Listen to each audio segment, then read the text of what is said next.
If you've been playing RPGs for long enough, you've heard of Runequest, a fantasy RPG originally designed in 1978 and set in Greg Stafford's Bronze Age-inspired setting called Glorantha. A second edition was published in 1979 and went head-to-head against Dungeons & Dragons at the time.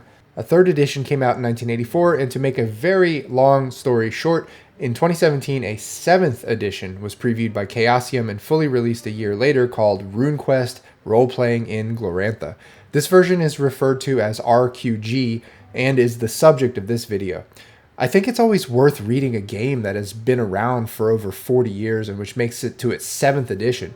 This game has survived over the years because it offers something different than medieval fantasy based on Tolkien and the history and myth derived from Middle Ages Western Europe. Instead, Runequest goes way back to the Bronze Age, which could be defined as spanning from around 3300 BC to around 1200 BC. And instead of toiling during that time period with crappy technology and horrible ignorance of science and medicine, Greg Stafford's setting of Glorantha supposes that gods are real and magic is real, and just about everyone can use magic. It's a Bronze Age where all the whack theories about gods and planets and men at the time are actual reality. There's a lot more cool stuff about the setting, but I digress. One of the great things to come out of the 7th edition of Runequest is the starter set that Chaosium published. In this video, I want to unbox this starter set box with you and then walk through the rules as they are presented in the primer rules booklet. I don't want to take into consideration the full rules from the actual core rulebook or the many details of the setting of Glorantha, and instead just show you how Chaosium presents this game's rules in a 62-page booklet. But first, let's take a look at the sponsor of this video, Ember Forge. This video is brought to you by Ember Forge, the makers of exquisite 3D printed metal dice that are finished by professional jewelers. They sell their dice sets on their Etsy shop, but have 2 new sets launching on Kickstarter. The Atlantean set, which is styled as a sort of Magitech treasure covered from a legendary long-sunken city, and the Yggdrasil set, styled after the World Tree in Norse legends. All their dice are hollow in design, so they aren't overly heavy like most metal dice that you see, but they're made of bronze, so that they're extremely durable. It's hard to put into words just how these dice feel in the hand and how they roll. They sort of sing when rolled together, and they're just extremely satisfying in terms of their heft and their construction. Ember Forge dice are for gamers who are ready to go to the next level with their game. You might start your collection with some inexpensive dice that do the job, then graduate to some slightly nicer plastic polyhedrals. Then you might get metal curious and mess around with some solid metal dice. But once you've been through that whole journey and you're ready to show up to your game with some heirloom quality dice, Ember Forge dice are what you get. Once you're rolling in style like this, there's no going back. Pledge to get your Atlantean and Yggdrasil sets on Kickstarter now, and make sure you check out their Giga dice, which are 1.5 times the size of the normal dice. Links are below. Alright, back to the video. Chaosium in recent years has garnered a reputation for really great starter set boxes, the most popular of which being their Call of Cthulhu 7th edition box. This 7th edition Runequest starter set is no different. It's completely loaded with gameplay aids. There's the 62-page rules booklet that is the subject of this video. It's stapled together, but the paper and ink quality are top-notch. Then there's the equally long setting booklet that I will do another video on. Frankly, it only scratches the surface of the setting, but we'll get to that some other time. Then there's this solo adventure booklet, aptly named Solo Quest, that runs about 60 pages as well, and is structured as a choose-your-own adventure meant to teach you the rules. And finally, an adventures booklet containing 4 standard multiplayer adventures, as well as some adventure seeds and support references. These are all entry-level adventures meant to get you warmed up to the game's rules and setting. The box then presents to you these pre-generated character sheets that are folded in a folio type thing. There are a lot of pre-gens, so you can really start with any kind of major archetype, but it should be noted that the rules booklet here does not include character creation rules, so you have to use these pre-gens. And then a couple of blank folio style character sheets, ironically, a map of Northern Sartar, which is the overall area of the world that this starter set puts you in. The scope is pretty small when considering the full size of Glorantha, but the idea is not to overwhelm you with information. On the back of this map is a really great isometric map of Johnstown, the small city where a lot of this starter set is centered around. The Rainbow Mounds pertains to one of the multiplayer adventures in the 4th booklet. The map is double-sided, with one side unlabeled and the other side with labels. All the maps are on pretty nice thick paper, by the way. This 4-page rules reference is really nice. I actually split this into 2 separate pages and laminated them just so that they would hold up to heavy use when I bring this game to the table. There is a single sheet containing all the rules references, which we'll touch on in this video. Obviously, I laminated this sheet as well. This is a page that every player should probably have a copy of, since it sort of represents common knowledge to most people living in Glorantha. The strike rank tracker is basically a way of calculating and keeping track of initiative in this game. It's one of the more complex elements of the rules, and this sheet can really help keep turn order straight for each round. And finally, in this box is a standard set of plastic dice colored a light caramel, or bronze probably, since Runequest's Glorantha is a Bronze Age setting. If you place all 4 of the booklets together face down, you'll get an area map. This is kind of cool in concept, but if you think about it, it's pretty impractical. It should be noted that when you buy the starter set from Chaosium's website, they immediately provide the digital version of everything contained in the box. Anyway, this is a starter set box filled to the brim with content, probably 40 to 50 hours of entertainment if you played everything all the way through, and which would probably serve as a gateway to the full rules and setting supplements. That's the idea with starter set boxes, obviously. But the first question you might have is, how does this game work? What are the mechanics? So let's dive into the rules booklet. The first thing to note, and something you've probably guessed, is that this booklet presents a streamlined version of the rules. The actual core rulebook runs a whopping 450 pages, so as far as page count goes, we're looking at about 14% of the length of the full rulebook. All characters in this game, both PCs and NPCs, are primarily defined by 7 characteristics. These are your bog standard, except for 2 things: your size and power, which takes place of where you might expect wisdom. Power determines magic points and is used for casting spells. As far as abilities, there are 3 types: skills, runes, and passions. And for the most part, they are expressed as a percentage on a D100 scale. Being a game from Chaosium, this game is based on the basic roleplay system, or BRP, so anytime you're checking a skill, you would roll a D100. If you meet or roll under your rating in that skill, you succeed to some degree.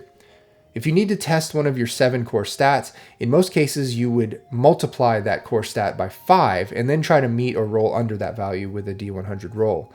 With these so-called characteristic rolls, a roll of 1 to 5 is always a success, and 96 to 100 is always a failure. It's not so simple with ability checks though. This chart shows the 5 possible outcomes for a roll and how the ranges for automatic success or failure change depending on your ability rating. There's actually a simple mathematical formula to all of this described here, but you're probably just going to want to have this table handy for everyone at the table. I like the fact that there are 5 categories of results on any given check, but the breakdown here is kind of cumbersome until I guess you get to the point where you've played this game so much that you just memorize this matrix. Another cool concept in the game that is tied to a cumbersome block of numbers is the resistance mechanic.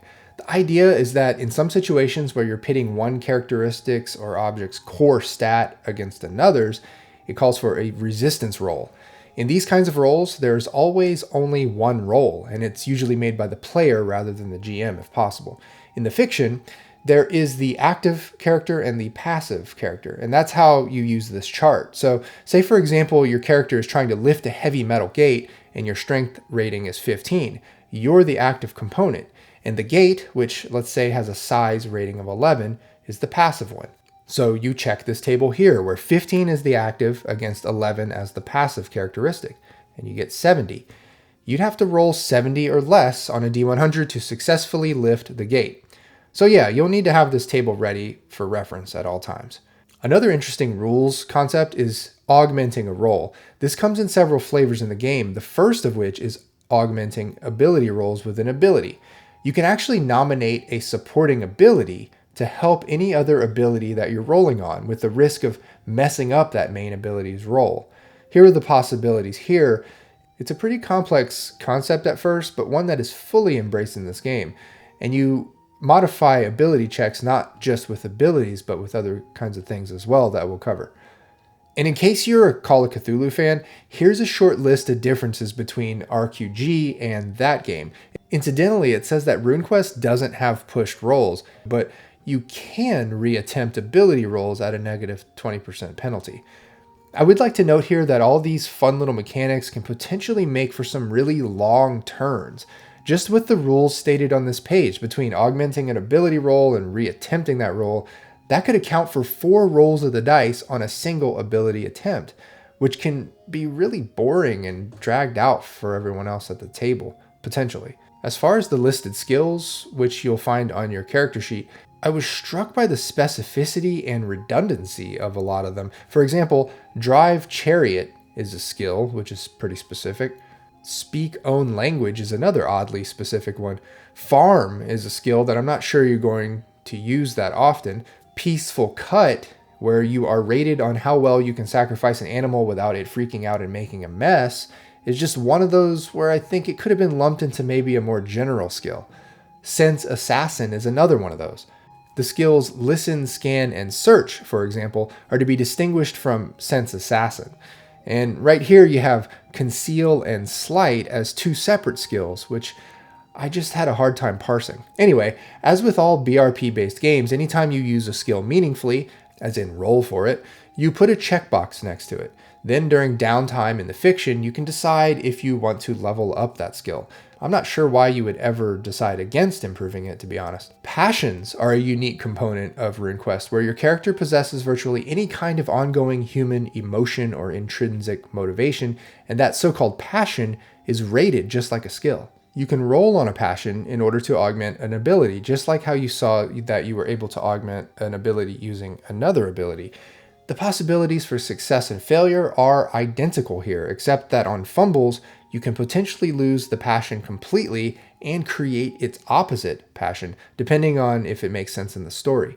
Passions are gained simply in the course of the narrative, organically. Runes are the centerpiece of your character in some ways, and a key feature of the setting itself. In the world of Glorantha, runes are the embodiment of every aspect of reality. They are symbols of power, and with some training or indoctrination, anyone can harness their power. As far as types of runes, there are elements, powers, forms, and a 4th type called conditions, not detailed in this starter set. Your character has all of the main runes listed on their character sheet, and they are rated just like skills and passions. Interestingly, with power runes, they always stay in balance, so that if you lose a point on one end of a pair, you gain a point on the other of the pair, such that they always equal 100. Rune spells in the game are always associated with 1 or more runes, and some can be associated with any rune that you choose. As with abilities and passions, you can use runes to augment a skill or a resistance roll. Here are the risks and rewards, which you might be pretty familiar with at this point. The fumble is the key point of difference, where in this case you incur psychic turmoil and must avoid using the rune or anything to do with what the rune represents for some period of time. One of the most notable things about combat in Runequest, I think, is the strike ranks mechanic. This is basically a complex system of initiative that needs to be sorted at the beginning of every round of combat. Every character has a set strike rank, but all weapons have a strike rank as well. Depending on what the character intends to do for that round and what's happening to them, their strike rank overall can be modified. Here's a table that shows the most common modifiers. Combat is pretty strategic, which is cool, but rounds are potentially very slow to progress for beginner players and GMs as they sort out turn order here. One interesting feature of combat is the parry roll, where a defender can roll to block or deflect an incoming attack. If you recall from the ability rolls, there are 5 possible outcomes. Well, in order to reconcile the 5 possibilities of an attack roll with the 5 possibilities of a parry roll, you guessed it, you need another matrix. This table here lists your 25 possible parry outcomes. There's also the possibility of dodging an attack, and you have a chart for resolving that as well here. One thing I thought was pretty notable was how harsh taking damage in this game is.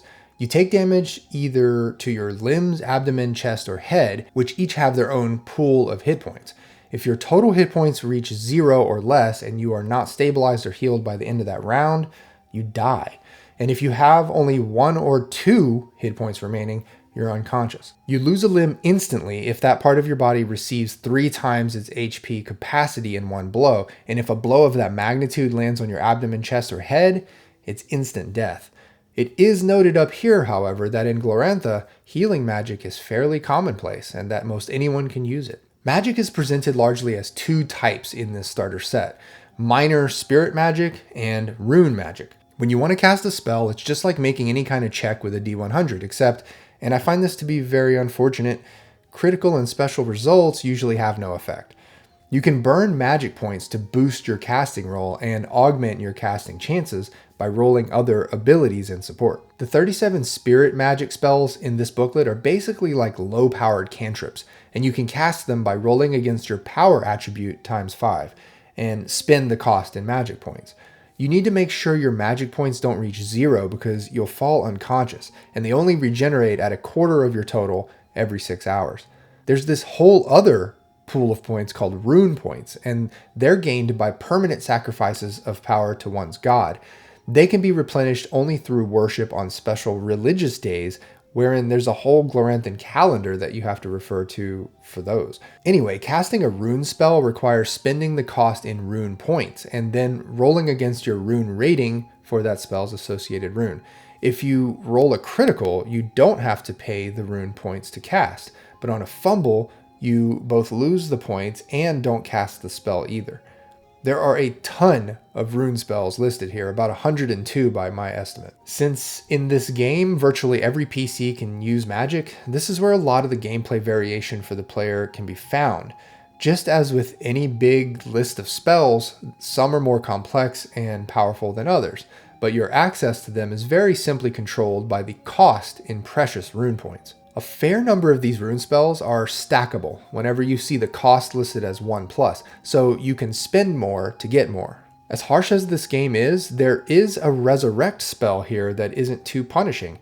You have to revive the character within 7 days of their death, which I think is a perfectly reasonable and even generous amount of time. There's this whole spirit world concept in the game as well, where certain characters can leave their bodies and enter an alternate plane in an avatar called a fetch. The fetch can receive and deliver damage using special rules, and if it dies, then the character's body dies as well.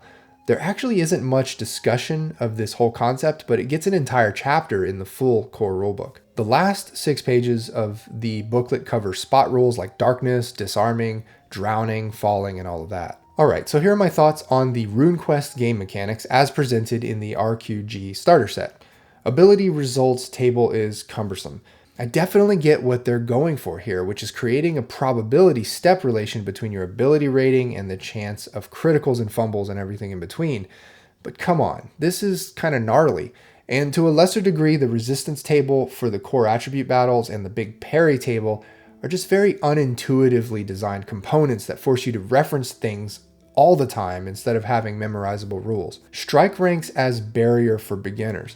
This game is asking a lot from beginners when it comes to strike ranks.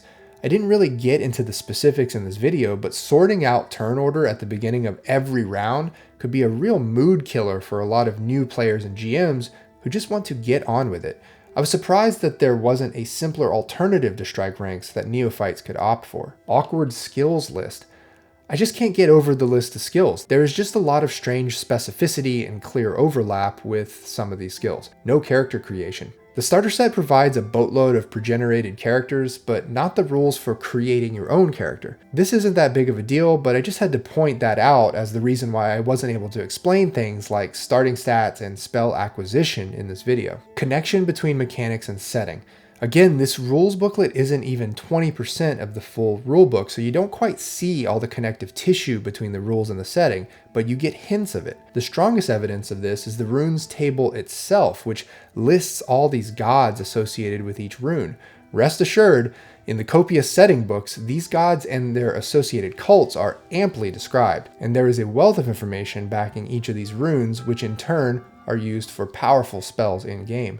Also, the passion mechanic is reminiscent of those Bronze Age epic poems where it seems like everyone's feelings and emotions were larger than life. Gritty combat. I do complain a bit about the initiative system in this game, but on the whole, the strike ranks, body part hit points, and the parry and dodge mechanics make for a very deadly tactical combat system, and that's pretty cool. The deadlier combat is, the more a game is asking you to think beyond just combat as a way to solve a problem. And that's where your non-combat skills and spells come in. Spirit world stuff. Honestly, I don't think they succeeded in summarizing the spirit world mechanics in the few pages that they gave it in this booklet, but I love the concept.